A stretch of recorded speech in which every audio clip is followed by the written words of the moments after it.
Mesdames, Messieurs, membres des 40 et plusieurs organisations qui sont présentes, Mesdames, Messieurs, venant de la société civile, c'est avec un immense plaisir, un profond sentiment de responsabilité que nous vous accueillons aujourd'hui à la première édition du Congrès de la jeunesse du Grand Nord.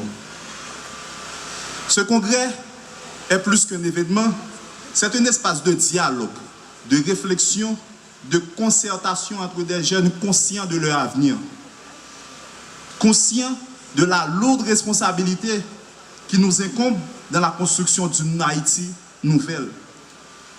Nous célébrons ce congrès à l'occasion de la Journée internationale de la jeunesse et cette coïncidence est doublement symbolique.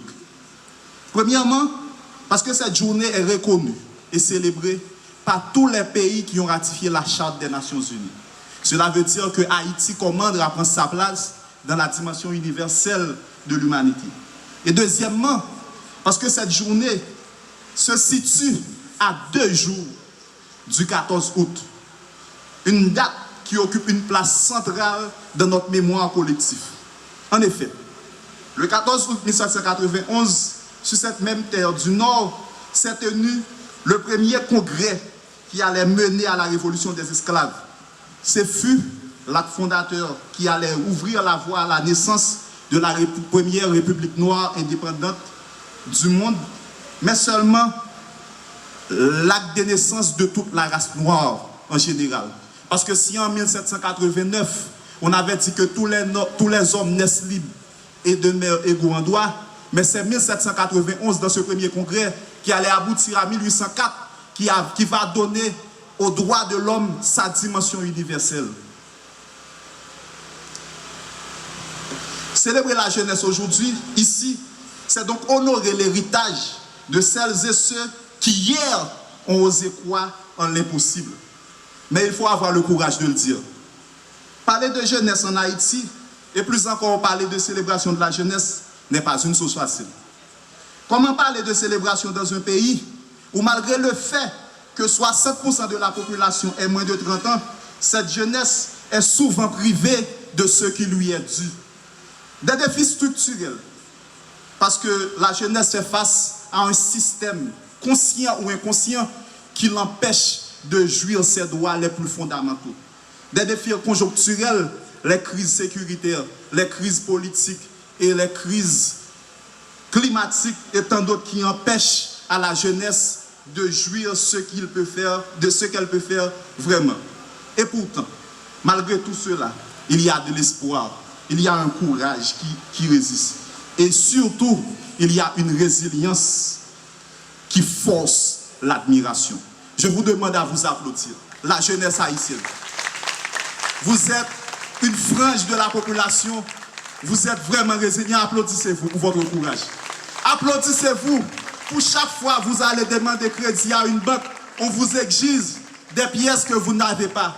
Applaudissez-vous parce qu'à chaque fois qu'on vous demande de prendre des places dans le système de décision du pays, mais on dit que vous êtes trop jeune. Mais malgré ça, vous ne nous abandonnez pas, vous continuez à avancer. Applaudissez-vous, s'il vous plaît. Applaudissez-vous.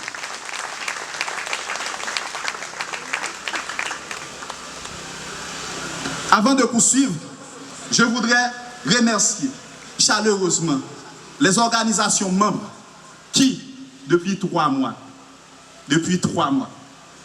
travaillent sans relâche pour rendre cette journée possible. Nos partenaires qui ont cru et qui ont apporté les moyens nécessaires pour la concrétiser. Je veux parler du programme des Nations Unies pour le développement. Je veux parler de ceci. Je veux parler de Songer Haïti, OGDNH, Potiwa Pizza au Cap, HDI, Kasseli et tous les autres partenaires qui ont contribué dans la réussite de cette activité. Les médias qui nous ont accompagnés depuis le début et jusqu'à présent qui nous accompagnent encore. Et enfin vous, pour votre présence, pour votre foi dans l'avenir. À travers les panels, les symposiums et échanges de cette journée, nous allons réfléchir, proposer et affirmer des solutions. Nous allons aussi nous préparer et mettre sur pied un manifeste de la jeunesse du Grand Nord qui ne sera plus un document de plus arrangé sur une étagère, mais un outil de plaidoyer, une voix commune, un engagement clair. Là où la jeunesse se lève, les montagnes bougent. Aujourd'hui, dans ce lieu chargé d'histoire, je vous invite à nous lever pour nos rêves, à nous lever pour notre dignité, à nous lever pour notre pays. Ensemble, faisons en sorte que la journée de la jeunesse, la journée internationale de la jeunesse et le congrès de la jeunesse du Grand Nord ne soit pas seulement un événement, mais le début d'un mouvement. Merci beaucoup.